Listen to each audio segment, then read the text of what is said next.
അതെ, Israel Iran സംഘർഷം അല്ലെങ്കിൽ ഇറാൻ അമേരിക്ക യുദ്ധം. ഈ യുദ്ധത്തിന് ലോകം ഇന്നുവരെ കണ്ടിട്ടില്ലാത്ത ചില പ്രത്യേകതകളുണ്ട്. സാധാരണ യുദ്ധങ്ങൾ ഭൂമിക്കോ അധികാരത്തിനോ വേണ്ടിയാണെങ്കിൽ ഇവിടെ പൊരുതുന്നത് ഒരു ജനതയുടെ വിശ്വാസത്തിനു വേണ്ടിയാണ്. ഇറാനികൾക്ക് ആയത്തുള്ള അലി ഖമേനി എന്നത് വെറുമൊരു ഭരണാധികാരിയോ രാഷ്ട്രീയ നേതാവോ മാത്രമായിരുന്നില്ല.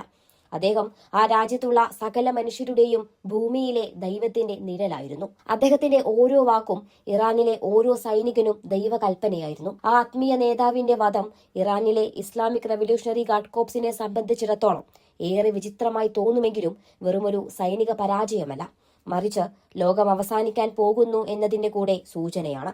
അതുകൊണ്ട് തന്നെയാണ് അവർ തങ്ങളുടെ ആവനാഴിയിലെ അവസാനത്തെ അസ്ത്രവും പുറത്തെടുക്കുന്നതും പൊരുതുന്നതും. സാമ്പത്തിക ഭദ്രതയോ സ്വന്തം ജനതയുടെ ജീവനോ ഇപ്പോൾ ഒരു പക്ഷേ അവരുടെ കണക്കുകൂട്ടലിലുണ്ടാവില്ല. പകരം ഖമേനിയുടെ രക്തത്തിന് പ്രതികാരം ചെയ്യാൻ, പകരം ചോദിക്കാൻ, ലോകത്തെ മുഴുവൻ ചുട്ടരിക്കാൻ തയ്യാറെടുക്കുന്ന ഒരു ആത്മഹത്യാ ദൗത്യം അല്ലെങ്കിൽ സൂയിസൈഡ് മിഷൻ അവർ ആരംഭിച്ചു കഴിഞ്ഞു. പശ്ചിമേഷ്യൻ മണ്ണ് ഒരു മഹാവിനാശത്തിന്റെ വക്കിലാണെന്നതിന്റെ നടുക്കുന്ന കാര്യങ്ങൾ കൂടി നമുക്ക് മനസ്സിലാക്കാം. ഇറാന്റെ കമാൻഡ് ഘടനയുടെ ഉന്നത തലത്തെ ഇല്ലാതാക്കിയ ഇസ്രയേൽ അമേരിക്കൻ ആക്രമണം യഥാർത്ഥത്തിൽ ഗുണത്തെക്കാളേറെ ദോഷമാണ് വരുത്തിവച്ചിരിക്കുന്നത്. വൻതോതിൽ ആയുധധാരികളായ വികേന്ദ്രീകൃത സൈനിക ശൃംഖലയുടെ തല വെട്ടിമാറ്റുമ്പോൾ അത് കീഴടങ്ങുകയല്ല, മറിച്ച് നിയന്ത്രണമില്ലാത്ത ഒരു കാട്ടുതീയെ പോലെ പടരുകയാണ് ചെയ്യുന്നത്. ഇറാന്റെ വിശാലമായ ബാലിസ്റ്റിക് മിസൈൽ സിലോകളുടെയും ഡ്രോണുകളുടെയും നിയന്ത്രണം ഇപ്പോൾ വാസ്തവത്തിൽ IRGC ജനറൽമാരുടെ കൈകളിലാണ് ഇരിക്കുന്നത്. അവരുടെ ആക്രമണത്തിന് അന്തിമ ബ്രേക്കായി പ്രവർത്തിക്കാൻ ഖമേനി ഇല്ലാത്തതിനാൽ ഈ കമാൻഡർമാർക്ക് ഇനി നഷ്ടപ്പെടാൻ ഒന്നുമില്ല. അവർ ഒരു ഡെഡ്മാൻ സ്വിച്ച് ആയാണ് പ്രവർത്തിക്കുന്നത്. അതായത് തങ്ങളുടെ രാജ്യം നശിക്കുകയാണെങ്കിൽ ശത്രുവിന്റെ രാജ്യവും ലോകക്രമവും ഒരുപോലെ തകരണമെന്ന ഭ്രാന്തമായ വാശിയാണത്.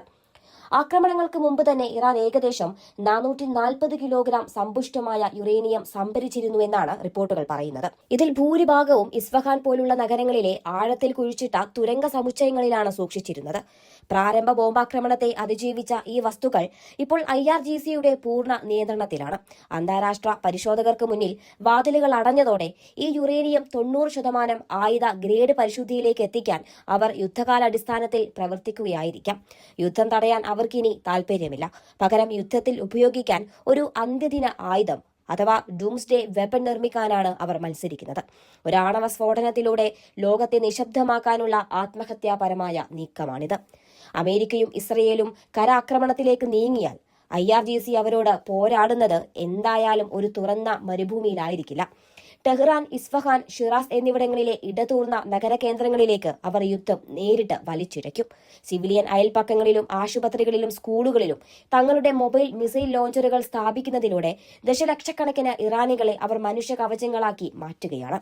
ഒരു മിസൈൽ ബാറ്ററി ഇല്ലാതാക്കാൻ നടത്തുന്ന ഏതൊരാക്രമണവും വൻതോതിലുള്ള സിവിലിയൻ നാശനഷ്ടങ്ങൾക്ക് വരെ കാരണമാകുമെന്ന് അവർക്ക് നന്നായി അറിയാം. ലോകത്തിന് മുന്നിൽ ശത്രുവിനെ ക്രൂരനായി ചിത്രീകരിക്കാൻ, സ്വന്തം ജനതയുടെ ജീവൻ ബലി കൊടുക്കാൻ വരെ യുദ്ധമുഖത്തുള്ളവർ മടിക്കില്ല. വർഷങ്ങളായി ഇറാൻ സംരക്ഷിച്ചു പോന്ന ഹിസ്ബുള്ള, ഹൂതികൾ, ഇറാഖി മിലിഷ്യക്കാർ എന്നിവരെ ഇപ്പോൾ പൂർണ്ണമായും സ്വതന്ത്രരാക്കിയിരിക്കുകയാണ്. ദൌത്യത്തിന്റെ ഭാഗമായി ആക്സിസ് ഓഫ് റെസിസ്റ്റൻസിന്റെ ആയുധപ്പുരയിലെ ഓരോ റോക്കറ്റും ഡ്രോണും ബാലിസ്റ്റിക് മിസൈലും ഒരേ സമയം വിക്ഷേപിക്കാൻ IRGC ഉത്തരവിട്ടേക്കാം. ടെൽ അവീവ്, US നാവിക കപ്പലുകൾ, ഗൾഫിലെ എണ്ണ ശുദ്ധീകരണ ശാലകൾ എന്നിവ ഒരേ സമയം ലക്ഷ്യമിടുന്നതിലൂടെ മേഖലയെ ഒന്നടങ്കം അഗ്നിക്കിരയാക്കാനായിരിക്കാം അവരുടെ ശ്രമം. ഈ കൂട്ടാക്രമണം അമേരിക്കയിൽ നിന്നും ഇസ്രയേലിൽ നിന്നും ഇറാനെ ഭൂപടത്തിൽ നിന്ന് തുടച്ചു നീക്കുന്ന പ്രതികാരത്തിന് കാരണമാകുമെന്ന് അവർക്കറിയാം. എങ്കിലും ഈ ഘട്ടത്തിൽ പരസ്പര ഉന്മൂലനം പോലും ഒരു വിജയമായാണ് അവർ കണക്കാക്കുന്നത്.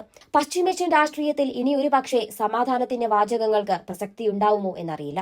ഖമേനിയുടെ മരണത്തിന് പകരം വീട്ടാൻ സൂയിസൈഡ് മിഷന് IRGC തയ്യാറെടുക്കുമ്പോൾ അത് ലോകത്തിന്റെ തന്നെ അന്ത്യമായി മാറുമോ എന്നാണ് ലോകം ഭയപ്പെടുന്നത്. വരും ദിവസങ്ങളിൽ പശ്ചിമേഷ്യയിൽ നിന്ന് വരുന്നത് എന്തൊക്കെ തരം വാർത്തകളായിരിക്കും? ലോകം ശ്വാസമടക്കി പിടിച്ച് കാത്തിരിക്കുകയാണ് ഈ മരണക്കളി എവിടെ അവസാനിക്കുമെന്ന്.